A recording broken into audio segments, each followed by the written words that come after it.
Welcome to the On English Speak Through Stories, Chapter 1. Coming to England. My name is Carol Sanders. I live in England now, but when I was younger, I lived in Hong Kong. My father was a businessman there, and my mother worked as a secretary. We lived in Hong Kong for 7 years. I was happy at school with lots of friends, and we had a good time. I liked pop music. The Rolling Stones, David Bowie, and Jake Rosso were my favorites. Jake Rosso was my favorite singer. He died in a car accident the year I left school, but I listened to his pop records all the time. I had hundreds of pictures and photos of him on my bedroom wall. Then one day in winter, when I was 17, things began to go wrong for me. My father went to Australia on business. I loved him very much and didn't like him going away. "Come home quickly," I always said to him. He was in Australia for 2 weeks. Then, on the day of his journey home, an airplane from Sydney crashed into the sea just south of Hong Kong. Everybody on the plane died. I heard about the plane crash on television. At first, I did not think about my father. Then I remembered he was flying back from Sydney on that day. Oh no! I cried. I telephoned the airport, but they did not know the names of all the passengers. Then perhaps my father didn't get that plane, I thought. Oh, please, please. My mother was at work, and I called her on the telephone. She came home quickly, and we went to the airport and waited for news. Later, we learned my father was on the plane. "It's not true!" I shouted. But it was true, and I began to cry. I cried for weeks and weeks. I spent many days alone in my room. I was lonely and sad, and I wanted to die too. I stopped going out with my friends that I didn't want to see other people. I stopped listening to Jake Rosso's records and took his pictures off my bedroom wall. I didn't listen to music or watch television. Nothing mattered anymore. Then I stopped crying. I stopped feeling sad and began to feel angry. Why did it happen to him? I asked my mother. Why do the best people die? Jake Rosso? My father? I don't know, Carol, my mother said. She was unhappy too. At the time of the plane crash, I was a student at college. I enjoyed the work and college life very much. But after my father's death, I stopped doing my work at the college. I began to go out with some new friends. They were different from my other friends, and my mother didn't like them. "They're bad people, Carol," she told me. "They do dangerous things." "They're exciting," I said, "and I like them." I knew she was angry, but I didn't care. But then I learned my new friends took drugs, and I began to take drugs too. It was wrong and stupid, I know that now, but I was unhappy and angry. The police came to the college to arrest some of the students. They didn't arrest me, but I had to leave the college. It was a bad time. My mother was very unhappy with me. "What am I going to do with you, Carol?" she said. "I'm sorry," I told her. "We'll go back to England," she said. "You can find a college there. Perhaps you can be happier in England." "All right," I said. "I want to forget what's happened. I want to forget what I've done and begin a new life, be a new person." A month later, we came back to England. We lived in London in a hotel. It was strange at first, with all the red buses and everybody speaking English. It was the beginning of the summer, 3 months before college began in the autumn. London was full of tourists. We looked at all the famous buildings, Buckingham Palace, the Tower of London, and we went to restaurants and theaters in the evenings. It was interesting and exciting, and I began to forget the bad times in Hong Kong. "I'm pleased we came to London," I told my mother. But after a few weeks, she said, "You need to find a college, Carol. You must go on studying, and I need a job. That evening, we looked in the newspapers. What about this? I said. I showed my mother a job in the newspaper, secretary for the summer months on a small private island in Scotland. Live with the family in a big house. Interesting work and good pay for the right person. Phone Greta Ross. Telephone number, 071. That sounds interesting, said my mother. I'd like to work as a secretary on an island in Scotland. It's a beautiful country, Carol, and you can go to college there in the autumn. And it's a place to live for the summer, I said. Hotels are expensive, my mother telephoned Greta Ross. Come and see me tomorrow, Greta Ross told her. Come to the Savoy Hotel at 11 o'clock. I went to the Savoy Hotel with my mother. It was big and expensive, bigger than our hotel and in the center of London. Mum needs this job, I thought, and a private island in Scotland is a nice place to live. Perhaps I can forget what's happened if I go there.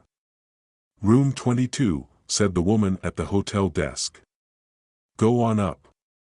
Mrs. Ross will see you now. Greta Ross was waiting for us. She was about 30 years old and very beautiful. She wore an expensive red dress, and her hair was very long and dark. This is my daughter Carol, said my mother. Hello Carol, said Greta Ross. Hello, I said. Carol is 18 years old, said my mother. Can she come with me if I get the job? Perhaps she can help in the house or in the gardens. She likes gardening. She's studying farming at college. Perhaps, said Greta Ross. There's a small farm on the island. I'd like to work on the farm, I said. Greta Ross looked at my mother. How long did you live in Hong Kong, Mrs. Sanders? 7 years, answered my mother. My husband died in a plane crash last year, so we've come back to live in England. Where did you live before Hong Kong? We lived in India for 3 years. Then Greta Ross took my mother into a room and asked her more questions. I waited outside. Greta Ross is nice, I thought. I hope my mother gets the job. Soon after, the door opened and my mother came out. She was smiling. Greta Ross said, Please wait here for a minute, Mrs. Saunders. I want to make a phone call. She went back into the room and closed the door. I was sitting on a chair near the door, and I could just hear Greta Ross's voice speaking on the phone. I think I've found someone, she was saying. She has a daughter, but the girl can work in the garden or on the farm. Don't worry. They've been away from England for 10 years. It'll be all right, I tell you. Don't worry. After a few minutes, Greta Ross put down the phone and came out of the room. You got the job, she told my mother. My mother was pleased. Thank you, she replied. I was pleased too, but now I was worried about that phone call. I didn't understand it. Chapter 2 The island. We went to Scotland the next day, first by plane, then by train. Greta Ross traveled with us. I looked out of the train window and saw fields, villages, and mountains. Mommy's right, I thought. Scotland is a very beautiful place. You're going to be my husband's secretary, Greta Ross told my mother. He's a businessman, but he never leaves the island. He does all his work by telephone, letter, and computer. He invests money in companies all over the world. Do many people live on the island? I asked. Not many, said Greta Ross. You'll meet them soon. Greta Ross is young, I thought. Is her husband young too? How can a young man buy an island? Is he very rich? After the train, we went on Mr. Ross's boat, which took us out to the island. The boatman was a young man. He had dark hair and was brown from the sun. This is Tony, said Greta Ross. He works for Mr. Ross. Hi, said Tony. Soon we were near the island. I could see the beaches and the cliffs. The boat slowed down. There are dangerous rocks around the island, explained Tony. A lot of them are under the water, and you can't see them. I have to be careful. But the rocks keep other boats away, and that pleases Mr. Ross. Why? I asked. Tony looked at Greta Ross, but she wasn't listening. Mr. Ross doesn't like visitors to the island, Tony said in a quiet voice. Then Greta Ross looked at us, and Tony said no more. Why doesn't Mr. Ross like visitors? I thought. Has he something to hide? When we arrived on the island, my mother and I followed Greta up to the house. It was very big, and there were trees all around it. A woman was waiting inside the house. This is Mrs. Duncan, Tony's mother, said Greta. She's the housekeeper, and her husband is. The gardener, Mrs. Duncan, will take you up to your rooms. I'm going to tell Mr. Ross you've arrived. The housekeeper was a little woman with short hair. She went up the stairs, and my mother and I went after her. My room was next to my mother's. I looked out of the window and saw the gardens at the back of the house. A man was working in the garden near some trees. Is that Mr. Duncan? I thought. I looked between the trees and saw the sea. It's a beautiful house and a beautiful island. That evening, we had dinner with Mr. and Mrs. Duncan and Tony. We ate in the big kitchen. What happened to Mr. Ross's last secretary? Asked my mother. She's in hospital, replied Mrs. Duncan. She's going to be away all summer. Mrs. Ross lonely here? I said. No, said Mrs. Duncan. She likes painting a lot. She has a room upstairs and goes there to paint. She's very good. Sometimes she goes to different places on the island to paint pictures. We finished eating our meal. Soon after, Greta Ross came into the kitchen. Mr. Ross wants to see you and your daughter now, Mrs. Saunders, she said. Follow me, please.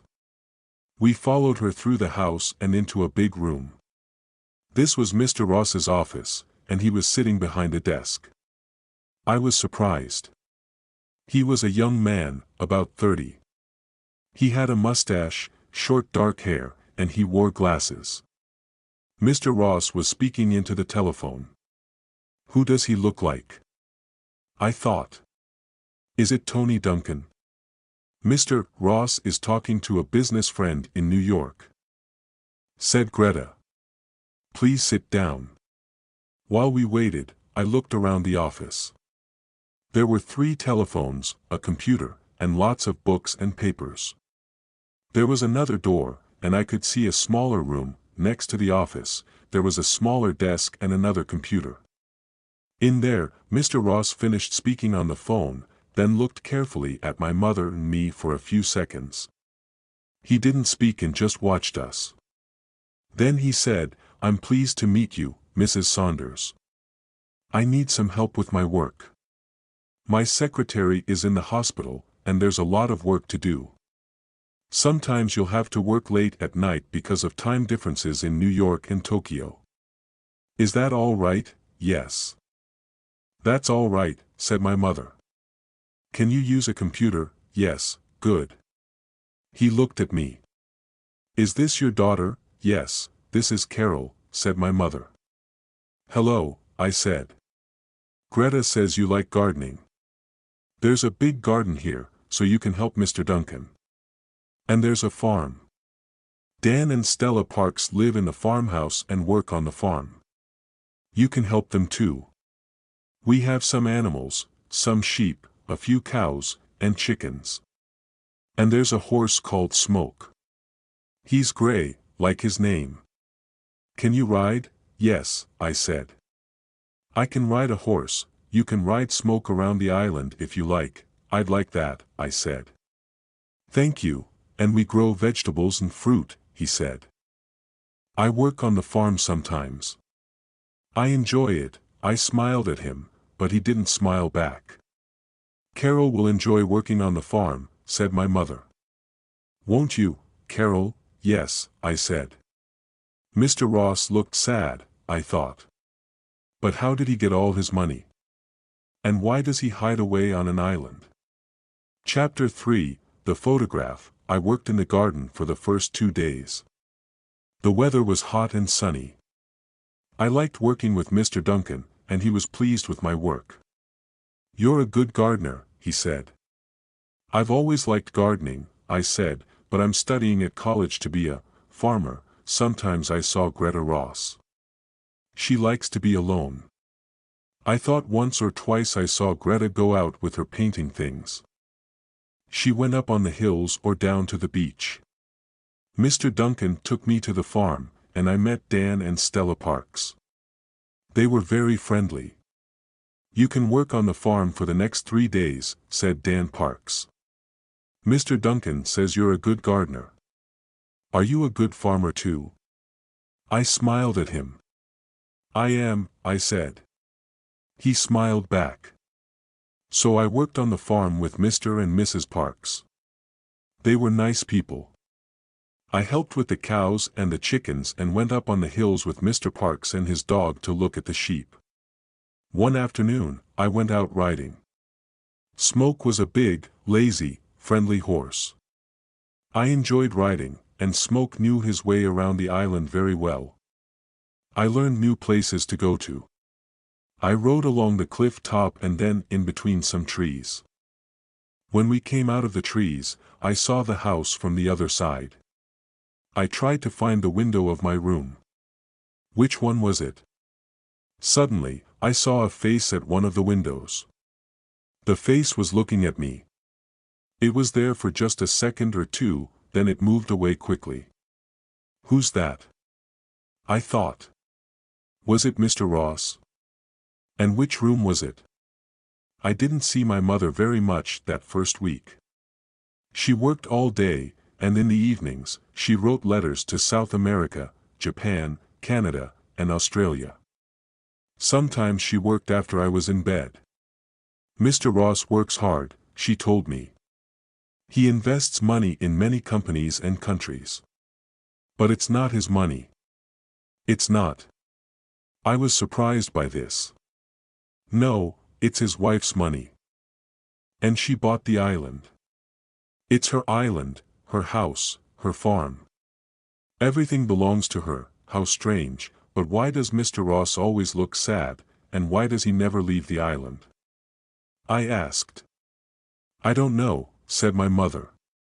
"He says he likes it here and likes working on his farm." It's strange, I know.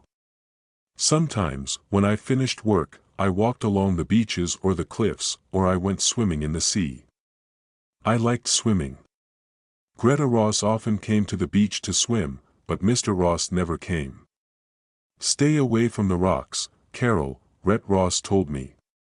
"They're very dangerous." "I will," I said. Sometimes I took my camera to the beach and took photographs of some of the boats that went by. I took photographs of the birds on the cliffs. There were other small islands near our island, and boats with tourists stopped at them. No boat stopped at our island, they kept away from the dangerous rocks. Tony was right. The island did not have visitors. One day, I was walking back to the house and had my camera with me.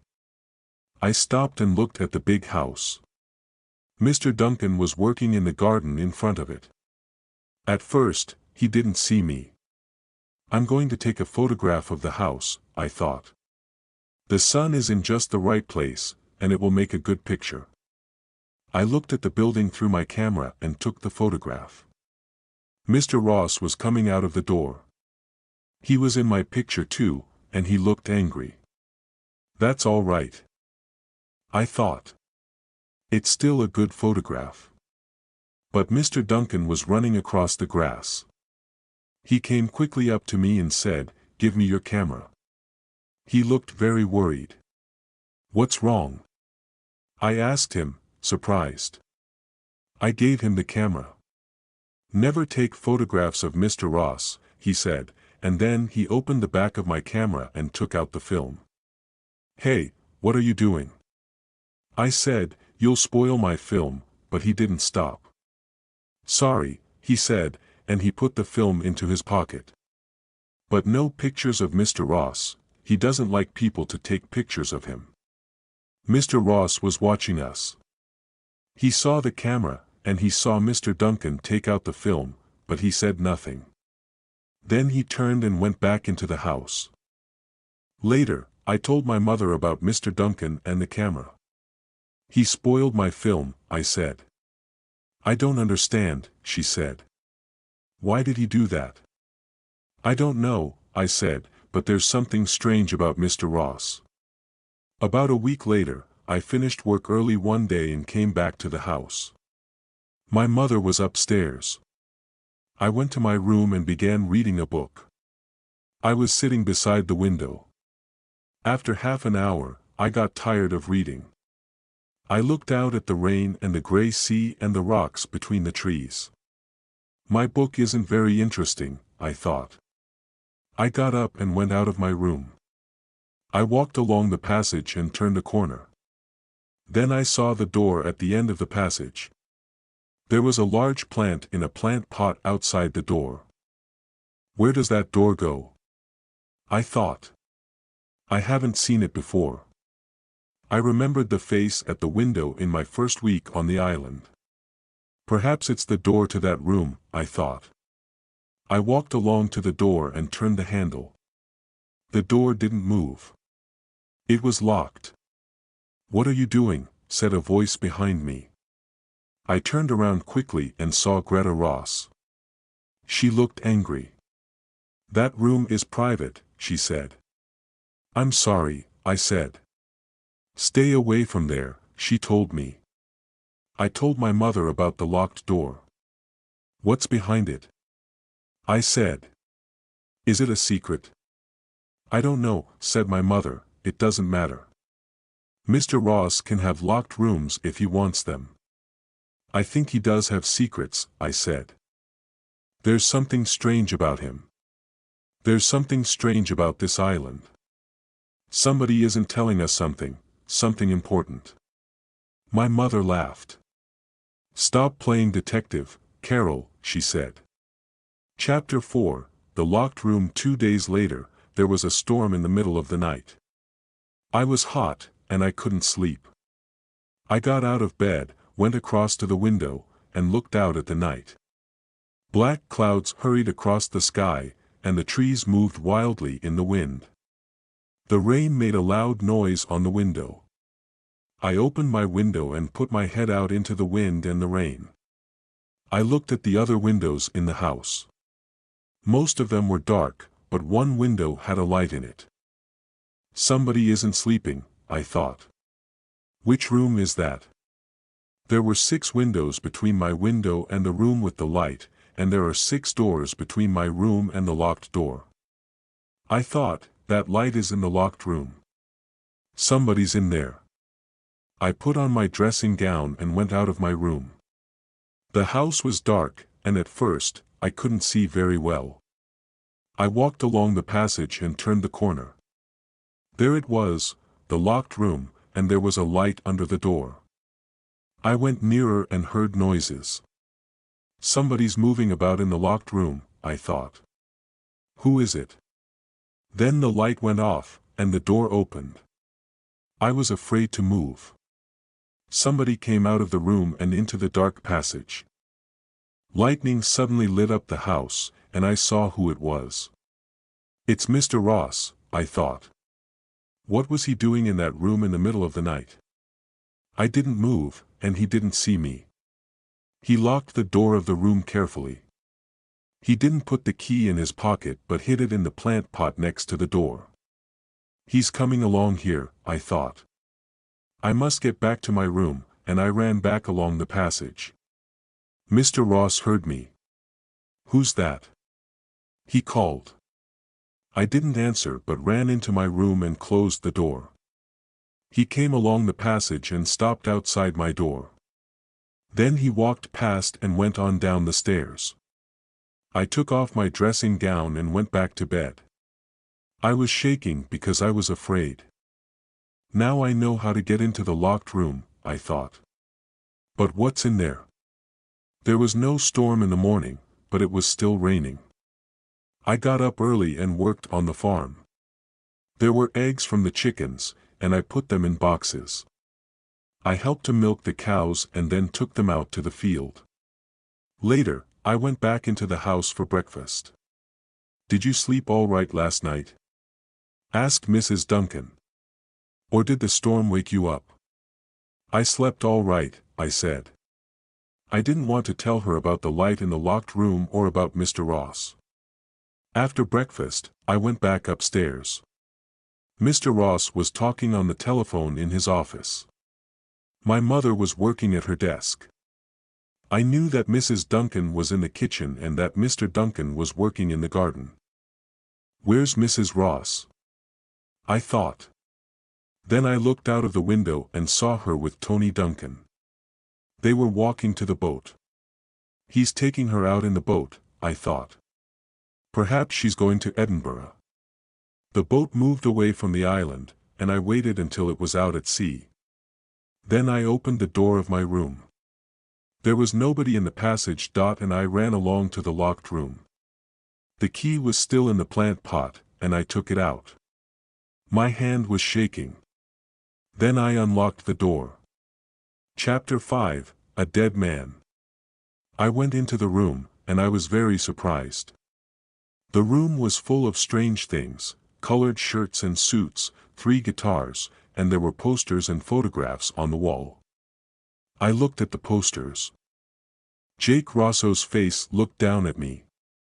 I looked at the dead Jake Rosso's picture, and I remembered all the photographs on the walls of my room in Hong Kong.